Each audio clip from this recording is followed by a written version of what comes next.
السلام علیکم ورحمۃ اللہ وبرکاتہ۔ یقیناً آج آپ لوگوں کے سامنے جو حاضری ہوئی ہے ہماری ایک کافی عرصے کے بعد ہوئی ہے، اور اس کے پیچھے ایک ریزن ہے۔ کیا ریزن ہے وہ آپ کو بتائیں گے انشاءاللہ۔ اور ہر نگیٹو پہلو میں ایک پازیٹو پہلو ہوتا ہے، تو وہ پازیٹو پہلو آپ کو بتائیں گے، شارٹ میں تھوڑا سا نگیٹو اور پھر پازیٹو انشاءاللہ۔ تو شروع کرتے ہیں آپ کے پیارے پیارے سوالوں کے جوابات کا سلسلہ۔ آج کافی ٹائم کے بعد آپ کا فرائیڈے کمنٹ باکس آ رہا ہے، اس لیے چند ہی سوالات لیے ہیں، اور ابھی تھوڑا سا ایسے ہی چلے گا ڈیلے، یعنی ویڈیو آپ کے پاس اب آئیں گی، ناغا نہیں ہوگی انشاءاللہ۔ جیسے بالکل اتنا لمبا اسپیس ہو گیا تھا وہ نہیں ہوگا، لیکن جیسے پہلے ویڈیو آ رہی تھی کنٹینیو ڈیلی 2 ویڈیو یا 1 ویڈیو، اس طرح بھی فی الحال تو نہیں آئیں گی، لیکن کوشش جاری رہے گی انشاءاللہ، ایسا ہی ہوگا۔ پہلا سوال ہے، ایک بھائی کا سوال کر رہے ہیں، کہتے ہیں السلام علیکم۔ وعلیکم السلام ورحمۃ اللہ وبرکاتہ۔ حضرت مفتی صاحب، معلوم یہ کرنا تھا کہ جمعہ کی نماز فرض ہے یا واجب؟ نسیم انصاری صاحب بہار سے۔ ماشاءاللہ، نام لکھنے کا ایک فائدہ یہ ہوتا ہے کہ ہمیں یہ پتہ چلتا ہے کہ ہمارے جو دیکھنے اور سننے والے بھائی ہیں وہ ہمیں کہاں سے سن اور دیکھ رہے ہیں۔ اس سے ہمیں یہ فائدہ ہوتا ہے کہ اللہ تعالیٰ ہمارے ذریعے سے دین کی بات کہاں کہاں تک پہنچا رہے ہیں۔ تو اپنا نام لکھیں، ایڈریس لکھیں، اچھا لگتا ہے۔ بہرحال سوال یہ ہے ان کا کہ جمعہ کی نماز فرض ہے یا واجب؟ تو سمجھ لیں کہ کبھی کبھی ایسا ہوتا ہے، بعض جگہ واجب کو فرض کی جگہ، فرض کو واجب کی جگہ استعمال کیا جاتا ہے، واجب کو فرض کی جگہ۔ اس کی وجہ کیا ہوتی ہے؟ وجہ یہ ہوتی ہے کہ پھر وہاں پر اس کے لغوی معنی میں استعمال کیا جاتا ہے۔ واجب کے جو معنی ہے لغوی وہ ہے ضروری، اور فرض کے معنی بھی ضروری ہیں۔ تو کبھی کبھی ایسا ہوتا ہے واجب کو لغوی معنی کے اعتبار سے فرض کی جگہ جو ہے استعمال کر لیا جاتا ہے۔ جمعہ کی جو 2 رکعت ہیں وہ اصل میں ہے فرض، لیکن جہاں کہیں واجب لکھا ہوا ہوتا ہے کتابوں کے اندر، یا کوئی عالم سے آپ سنیں گے کہ واجب ہے، تو وہاں پر واجب اپنے لغوی یعنی لنگوسٹک میننگ کے اعتبار سے مراد ہوتا ہے، جس کے معنی ہوتے ہیں ضروری، اور فرض معنی ضروری ہوتا ہے، تو وہاں پر اس طرح سے برابر ہوتا ہے۔ ورنہ جو ہے جمعہ کی جو نماز ہے وہ ایسے فطر کی طرح واجب نہیں ہے، بلکہ ایسے فرض ہے جیسے ظہر کی نماز۔ اس کے بعد ایک سوال ایک بھائی کا، کہتے ہیں السلام علیکم حضرت مفتی صاحب۔ وعلیکم السلام ورحمۃ اللہ وبرکاتہ۔ میرا سوال یہ تھا، جیسے رکوع یا سجدے کے جو تسبیح ہیں وہ کیا 3 یا 5 دفعہ ہی پڑھ سکتے ہیں، یا 2 یا 4 یا 6 دفعہ بھی پڑھ سکتے ہیں؟ رہنمائی فرمائیں۔ دیکھیں، اس میں بہتر اور افضل یہی ہے کہ آپ 3 5 7 مرتبہ پڑھیں، اس لیے کہ حدیث شریف سے ایسا ہی ثابت ہے۔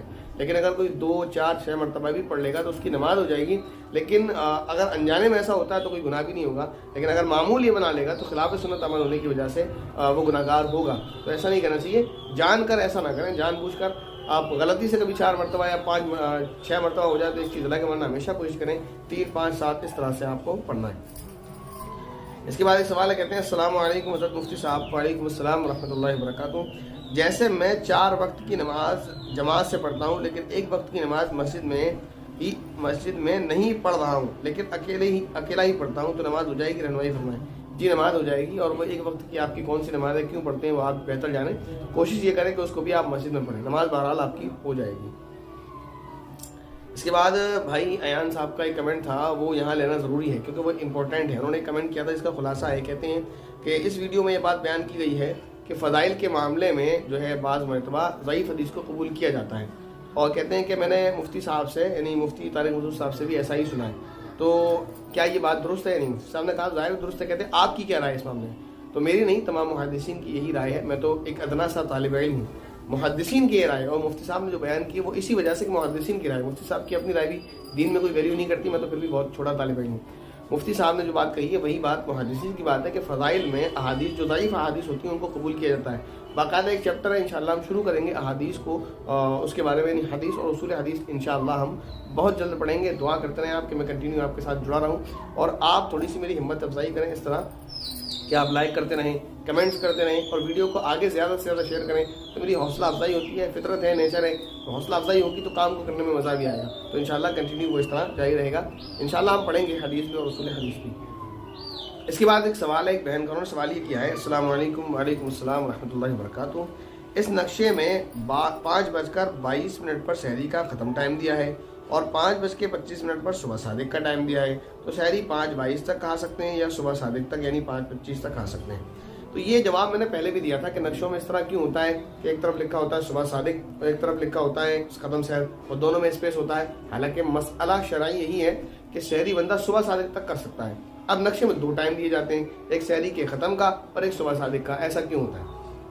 اور کسی کسی جگہ الگ ٹائم دیا جاتا ہے، وقت اذان فجر یعنی فجر کا وقت اس طرح دیا جاتا ہے، ختم سحر الگ ہوتا ہے، فجر کا وقت الگ ہوتا ہے. ایسا کیوں ہوتا ہے؟ تو میں نے اس کو آپ کو بہت اچھے سے سمجھایا تھا، اس لیے کہ دیکھیں جو بہت شارٹ میں آپ کو سمجھا رہا ہوں، نہیں سمجھ آئے گا تو انشاءاللہ آگے کبھی آپ کو بہت تفصیل کے ساتھ سمجھا دیا جائے گا.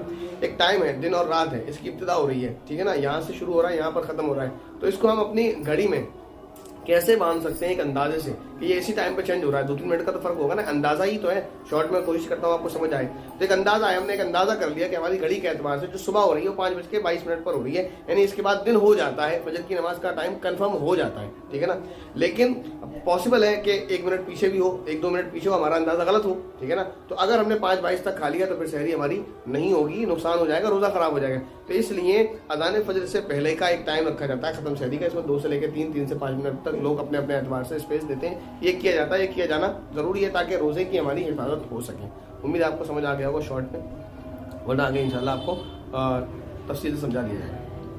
اس کے بعد ایک سوال ہے. السلام علیکم. وعلیکم السلام ورحمۃ اللہ وبرکاتہ. مفتی صاحب، گھر کا نام صفا رکھنا کیسا ہے؟ گھر کا نام صفا رکھنا جائز ہے. اس صفا کے کیا معنی ہیں؟ صفا کے معنی ہے پیور اینڈ کلین. تو نام رکھ سکتے ہیں، صفا ولا، صفا ہاؤس، اس طرح سے آپ رکھنا چاہتے ہو. اس کے بعد کہتے ہیں روزے میں چولہا جلاتے ہیں تو اس کا دھواں ناک میں چلا جاتا ہے تو کیا روزہ ٹوٹ جائے گا؟ نہیں، اس سے روزہ نہیں ٹوٹے گا، لیکن پھر بھی ماسک وغیرہ دوپٹہ وغیرہ رکھ کر آپ استعمال کریں، کوشش کریں دھواں ناک میں نہ جائے. صحت کو تو نقصان دیتا ہی ہے، اور جان بوجھ کر اگر کوئی دھواں لیتا ہے، مطلب سگریٹ پی رہا ہے کوئی بندہ، یا آپ اس کے پاس کھڑے ہو گئے، کوئی حقہ پی رہا ہے آپ اس کے پاس کھڑے ہو گئے، کوئی چولہا جلا رہا ہے آپ اس کے پاس جان کر کھڑے ہو گئے، جان کر دھوئیں کو اندر لیتے ہیں، تو اس سے روزہ ٹوٹ جائے گا. اس کے بعد ایک کمنٹ ایک بھائی کا کہتے ہیں یا حیو یا قیوم کی فضیلت پر ویڈیو بنائیں آپ، انشاءاللہ جلدی مل جائے گی آپ کو. اس کے بعد بھائی ایان نے بہت محبت سے سوال کیا. السلام علیکم ورحمۃ اللہ وبرکاتہ. وعلیکم السلام ورحمۃ اللہ وبرکاتہ. کہتے ہیں امید ہے کہ آپ خیریت سے ہوں گے. جی الحمدللہ، اللہ کا کرم ہے. عنوان، ہیڈنگ، ٹاپک جو سوال ہے ان کا، کہتے ہیں الکوہل والی دوائیوں کا کیا حکم ہے؟ مفتی صاحب، آج کل ڈاکٹرز اکثر دوائیاں ایسی لکھتے ہیں جن میں الکوہل اور جانوروں سے ملنے والی چیزیں ملی ہوتی ہیں، اور یہ الکوہل ہوتا ہے اور ایتھنول ہوتا ہے، اور وہی الکوہل ہے جو لوگ پینے میں استعمال کرتے ہیں. ایسی دوائیوں کا استعمال کرنا کیسا ہے؟ کیونکہ ڈاکٹر وہی دوا لکھتا ہے جس سے وہ بہتر سمجھتا ہے. جزاک اللہ خیر مفتی صاحب. سوال کا عنوان ہے کہ الکوہل والی دواؤں کا یوز کرنا کیسا ہے. سمجھے اگر منقع، کھجور، انگور وغیرہ کی بنائی ہوئی شراب جو ہے وہ الکوہل اگر یوز ہو رہی ہے تو پھر اس کا استعمال کرنا ناجائز ہے. لیکن عام طور پر ادویات یعنی دواؤں میں جو الکوہل یوز ہوتا ہے عام طور پر یہ استعمال نہیں ہوتا. اس کے بعد ایک تیسری چیز سمجھنے کی یہ ہے کہ اگر یہ الکوہل والی دوا اسی کی ہے یقینی طور پر، تو اس کا استعمال اس صورت میں جائز ہے جب مسلمان ایکسپرٹ ڈاکٹر یہ بات کہے کہ اس کے علاوہ یعنی اس مرض میں اس دوا کے علاوہ کوئی سولوشن نہیں ہے، کوئی دوا موجود نہیں ہے، تو پھر اس کا استعمال کیا جا سکتا ہے. اس کے بعد محترمہ ریشمہ روح سوال کر رہی ہیں. بہت پیاری بہن ہے ہماری، اور ان کے لیے ایک تحفہ بھی ہے، تو انشاءاللہ ان کو کمیونٹی باکس میں دیکھنے کو مل جائے گا. کہتی ہیں جی فرائیڈے کمنٹ باکس کے لیے ہمارے سوال یہ ہیں کہ آپ اتنے دن کہاں غائب تھے؟ اتنے دن بہت زیادہ بزی ہونے